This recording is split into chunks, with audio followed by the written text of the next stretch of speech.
भगवान ने ही राम जी की सेवा करने के लिए श्री हनुमत अवतार लिया। स्वामी के प्रति निष्ठा कैसी होनी चाहिए, श्री हनुमान जी महाराज से सीखो। एक राक्षस हो गया था और उस राक्षस ने शंकर भगवान की तपस्या की। शंकर भगवान प्रसन्न हुए तो भगवान के हाथ में एक कड़ा था, कंगन था, और वो कंगन का प्रभाव था भस्म। जिसके हाथ ये ऐसे रख दे, कंगन सर पे रख के बोल दे भस्म, तो वो भस्म हो जाता था। तो शंकर भगवान से भस्म कंगन उसने तपस्या में वरदान के रूप में ले लिया। जब उसे वो कंगन मिल गया तो इंद्र को भी कह देना लगा, वो तो भस्म कर दूंगा तुझे, नहीं तो सिंहासन खाली कर। इंद्र भाग गया, देवताओं को दुखी कर दिया। एक दिन तो गजब कर दिया, शंकर भगवान के पास आ गया, बोले या तो पार्वती दे दो, नहीं तो तुम्हें भी भस्म कर दें।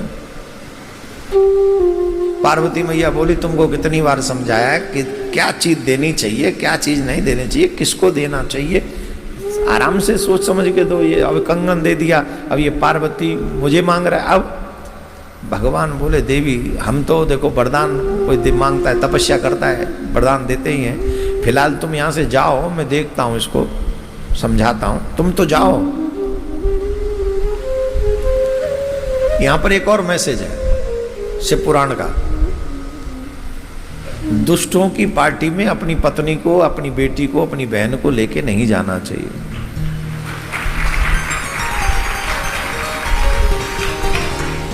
जो होता ना, चल आज पार्टी है, मेरे फ्रेंड के यहाँ वो है पार्टी, घूमने चलते हैं।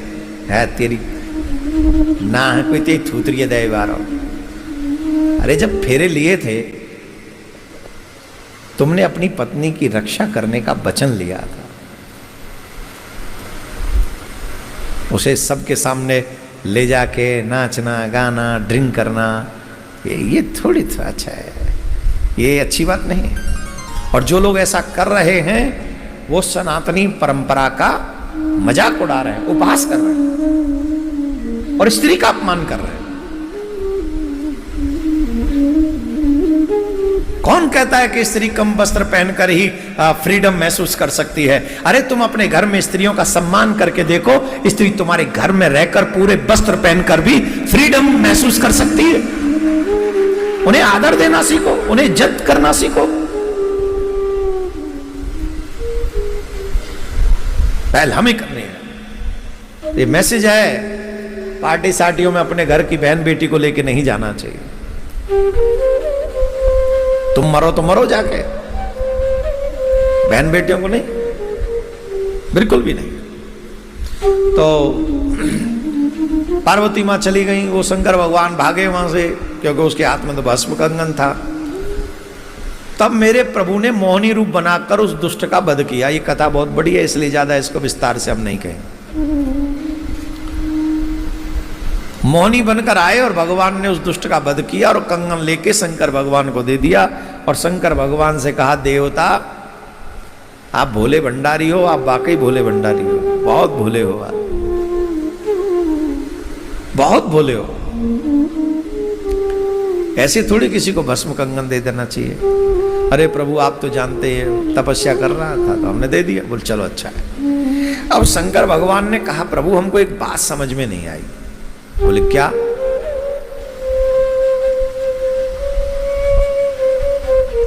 उसके हाथ में तो भस्म कंगन था, आप उससे भस्म कंगन लाए कैसे? हमारे ब्रज में यूं कहो करें, आम खाओ पेड़ क्यों गिने हैं? भगवान बोले देखो अब आपको भस्म कंगन मिल गो, अब का मतलब पर रो है? बोले नहीं नहीं नहीं प्रभु मैं सुनना चाहता हूं।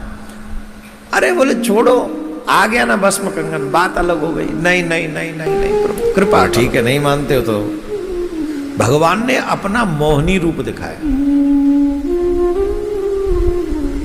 बहुत सुंदर है, बहुत सुंदर है। शंकर भगवान लीला करने के लिए, क्योंकि रुद्र अवतार लेना, हनुमत अवतार लेना है, तो उस लीला को करने के लिए भगवान मोहित हुए, शंकर भगवान मोहिनी पे, और उनका तेज स्खलित हुआ। भगवान ने एक पात्र में उस तेज को रखा और पवन देव को बुलाया, ऋषियों को बुलाया, सप्त ऋषियों को बुलाया। द्रोणाचल पर्वत पर, द्रोणागिरी पर्वत पर अंजना तपस्या कर रही है। ये शंकर भगवान का जो तेज है, कर्ण प्रदेश के द्वारा उसको गर्भ में पहुंचना, वहां हनुमत अवतार होगा, महावीर अवतार होगा। मां अंजना तप कर रही है। मुझे पहली बार बहुत खुशी हुई। कल एक कपल आया मेरे पास और पहली बार किसी कपल ने कहा, महाराज हमें वो क्रम बता दीजिए जिस क्रम को करके हमारे घर में कोई साधु उत्पन्न हो, कोई भक्त उत्पन्न हो। आजकल के बच्चे भी कहते हैं अब हम कुछ प्लान कर रहे हैं, प्लान माने संतान आए ऐसी प्लानिंग कर रहे हैं, हम कुछ प्लान कर रहे हैं। पर वो प्लान ये नहीं कर रहे कि दुष्ट आए कि साधु आए, कोई भी आ जाए बस आ जाए, ये प्लान कर रहे कोई आ जाए अंगार दूर। अरे भैया जब प्लान नहीं कर रहे हो तो अच्छा प्लान करो। जब प्लान ही करना है तो कुछ ऐसा प्लान कर लो कि तुम्हारी प्लानिंग पे पानी ना फिरे, तुम्हारे जीवन की प्लानिंग भी ठीक ठाक बन जाए। और हमारे ऋषियों ने तुम्हें सब कुछ दे रखा है, कौन से दिन किस घड़ी में क्या करने से, गर्भ धारण करने से कैसा बच्चा होगा। इवन हमारे ऋषियों का साइंस तो ये कहता है कि गर्भ स्त्री धर्म के इस दिन अगर गर्भ धारण किया तो लड़की होगी, इस दिन किया तो लड़का होगा। यह ऋषियों का विज्ञान है और स्पष्ट प्रमाण शास्त्रों में। लेकिन उससे पहले क्या क्या करना चाहिए, कौन से व्रत करने चाहिए, क्या नियम करना चाहिए, क्या संयम करना चाहिए, उसके लिए स्विट्जरलैंड घूमने नहीं जाना पड़ेगा। शादी के बाद टिकट पकड़ा के चल दे, कहाँ जा रहे हैं, पर स्विट्जरलैंड जा रहे हैं, कहाँ जा रहे हैं, ऑस्ट्रेलिया जा रहे हैं। क्यों? भारत में जगह ना है, मई मरे को जाए कि भारत में जगह ना रही,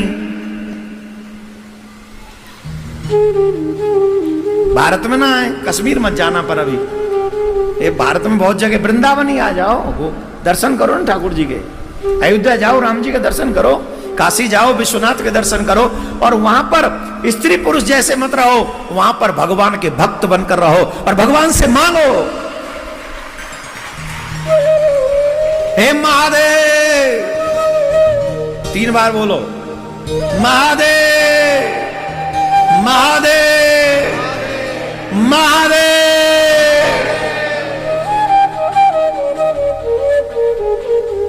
स्वयं महादेव कहते हैं, जो 3 बार महादेव कहता है मैं उसका ऋणी हो जाता हूं। 1 बार महादेव कहता है तो मैं प्रसन्न हो जाता हूं, दूसरी बार महादेव कहता है मैं उसकी हर इच्छा पूरी कर देता हूं, और जब वो तीसरी बार महादेव कह देता दोनों हाथ उठाकर तो मैं उसका ऋणी हो जाता हूं। हर हर महादेव, हर हर महादेव, हर हर महादेव। ए भैया बंसीवार इन्हें रुक जा, एक बंसीवार सुनना ना, एक बंसीवार रुक रो ना है, रुक जा भाई। अच्छा एक बात बताओ, इस समय जो इस स्थान की एनर्जी है, ऐसी एनर्जी तुम्हारे घर में है? जवाब दो। ये एनर्जी किसकी है?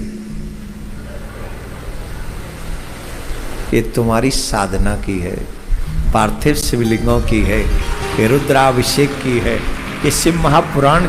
ये एनर्जी यहां आके बैठकर जब 15-20 मिनट हो जाती हैं तो शरीर एकदम फूल जैसा हो जाता है। मैं अपनी बात बता रहा हूं, तुम्हारी नहीं पता। और फिर टेंशन होती है कि 7 न बज जाए।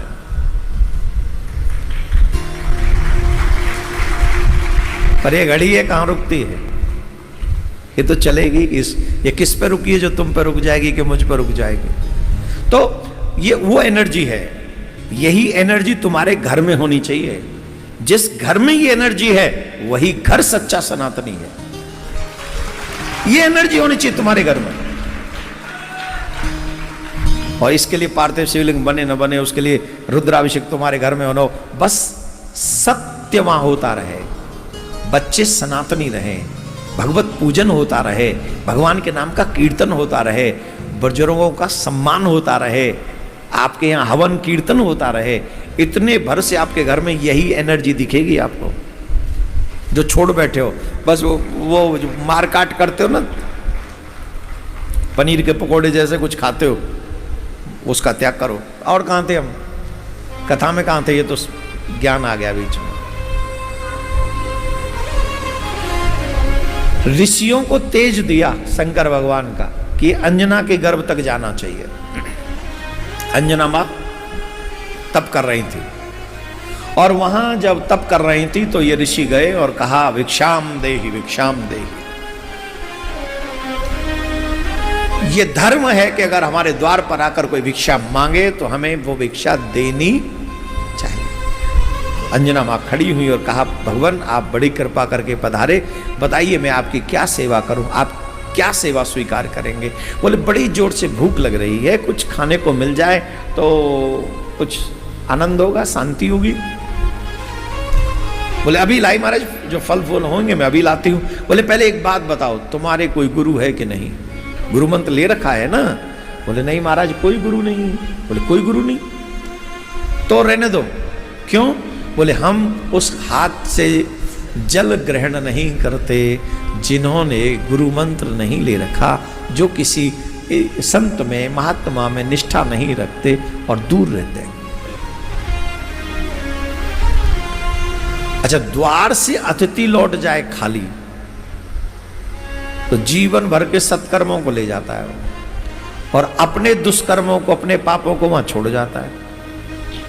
तभी तो गृहस्थ धर्म सबसे बड़ा धर्म है। सबसे बड़ा आश्रम क्यों है गृहस्थ आश्रम? इसीलिए कि वो सबका ध्यान रखता है। तो जाने लगे, बोले नहीं नहीं महाराज आप जाइए, नहीं ऐसे नहीं, मेरे ऊपर तो सब कैसे कार्य होगा, आप बताइए कोई मार्ग आप बताइए, आप तो साधु हैं। बोले ठीक है हम ही दीक्षा दे देते हैं। बोले ठीक है। जैसे ही ऋषि दीक्षा देने के लिए उनके कर्ण प्रदेश के पास में गए, उसी समय उन्होंने पवन देव का आवाहन किया।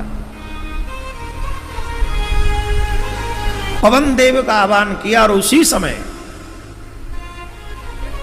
पवन देव ने इतनी तेज गति से, वो तेज जो था शंकर भगवान का, वो मां अंजना के गर्भ तक कर्ण प्रदेश से पहुंचा दिया। मां तो साध्वी थी, उन्हें तो पता चल गया। उन्होंने कहा जिसने भी ये अपराध किया सामने आ जाओ, नहीं तो सांप दे के भस्म कर दूंगी मैं तुम्हें। तुरंत पवन देव प्रकट हो गए, आज्ञा करें। बोली ये तुमने क्या किया है? बोली मैंने कुछ नहीं किया, ये शंकर भगवान की मर्जी है, उनकी लीला है, मैं तो मात्र निमित्त मात्र हूं। बोले जब मैं कुंवारी मां बनूंगी तो संसार में मेरा अपयश होगा, ये आप नहीं जानते। अभी मेरा विवाह नहीं हुआ, अगर मैं मां बनूंगी तो लोग मेरा अपयश करेंगे। तब ऋषि कहते हैं देवी आप इस बात की चिंता मत करिए, आपके यहां अपयश देने वाला पुत्र नहीं होगा, आपके यहां तो औरों को भी यश प्रदान करने वाला पुत्र प्रकट होगा।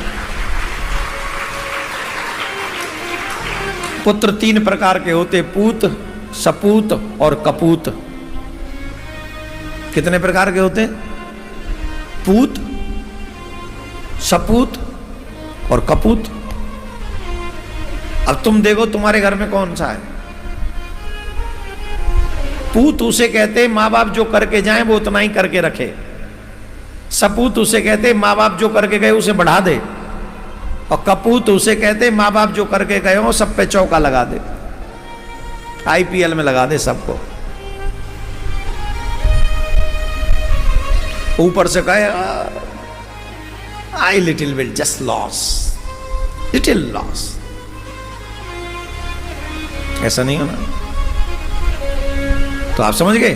अब बताओ कैसा पुत्र है आपके यहां? पूत, सपूत, तीसरा तो बताओगे ही नहीं। और मैं भगवान से प्रार्थना करता हूं मेरे ईश्वर कृपा करे सभी सनातनियों के घर में सपूत हो। 8 दिन हो गए मुझे तुम्हें दुआ देते देते, आशीर्वाद देते, तुम्हारे लिए शुभकामना करते करते। ऐसा कहीं मिलेगा कोई तुम्हें? तुम्हारे घर वाले नहीं करें इतनी दुआ तो तुम्हारे लिए प्रार्थना। तुम्हारे घर वालों में से एक आध तो ये प्रार्थना कर रहे हो ये कब जाए तो अपनों फंद कटे। और देखो हम तुम्हें नहीं जानते, तुम्हारी शकल नहीं जानते, तुम्हारे घर वाले एड्रेस नहीं जानते, मकान दुकान नहीं जानते, और जो सनातनी है सबके लिए हर दिन प्रार्थना करते हैं। किसी को अरबपति, किसी को खरबपति, किसी को सपूत, किसी को भक्ति, किसी को संसार की शक्ति, किसी को पद की भक्ति, सब मिलती रहे जो आप चाहते हो, पर एक प्रार्थना कि आपका मन सनातन में लगा रहे। जोर से बोलना पड़ेगा और जोर से बोलना पड़ेगा। तब मां अंजना के यहां पर श्री हनुमान जी महाराज का प्राकट्य हुआ, और बहुत अल्पकाल में ही हनुमान जी ने सूर्य भगवान को भोजन समझ के संकट मोचन की एक पंक्ति गाएंगे आप? हैं? गाएंगे कि नहीं? हम हनुमान जी से प्रार्थना कर रहे हैं कि आपके जीवन के सब संकट कट जाएं और आप सदमार्गी होकर भगवान के भक्ति में लगे। बाल समय रवि बख्श लियो, गाओगे? एक पंक्ति गाएंगे क्योंकि पूरा समय तो नहीं है, अभी हम कुछ और सुनाना चाह रहे हैं आप।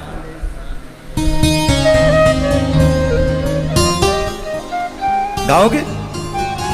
मिलके गाओ, प्रार्थना करो।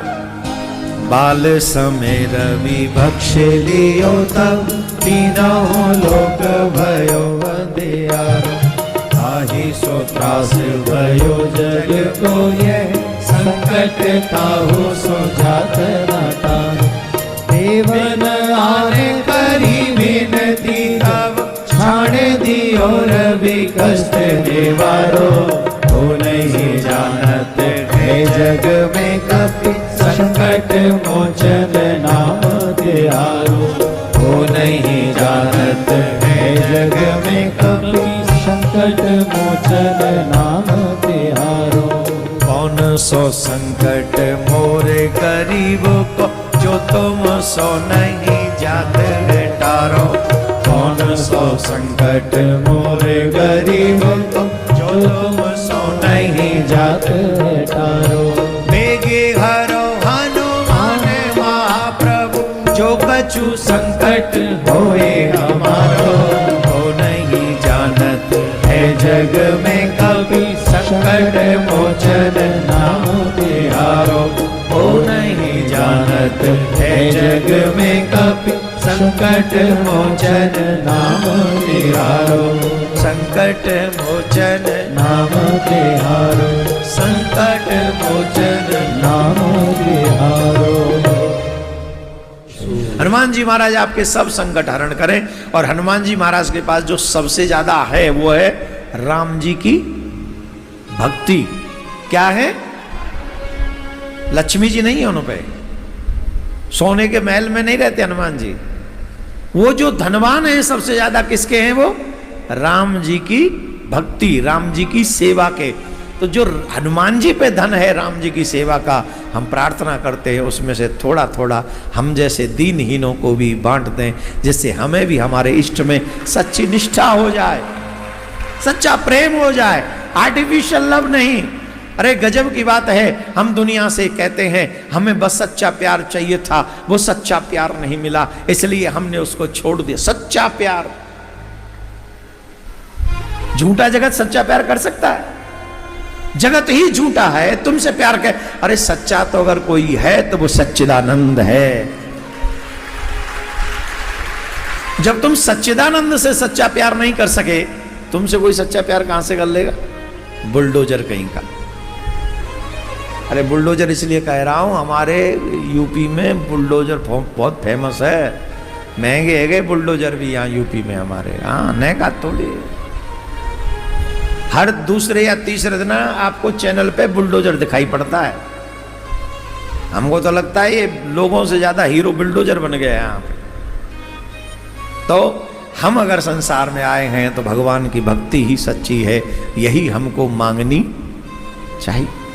ऐसे हनुमान जी महाराज का प्राकट्य हुआ और हनुमान जी महाराज ने राम जी की भक्ति का प्रचार। ऐसे 11 रुद्र अवतार हैं भगवान।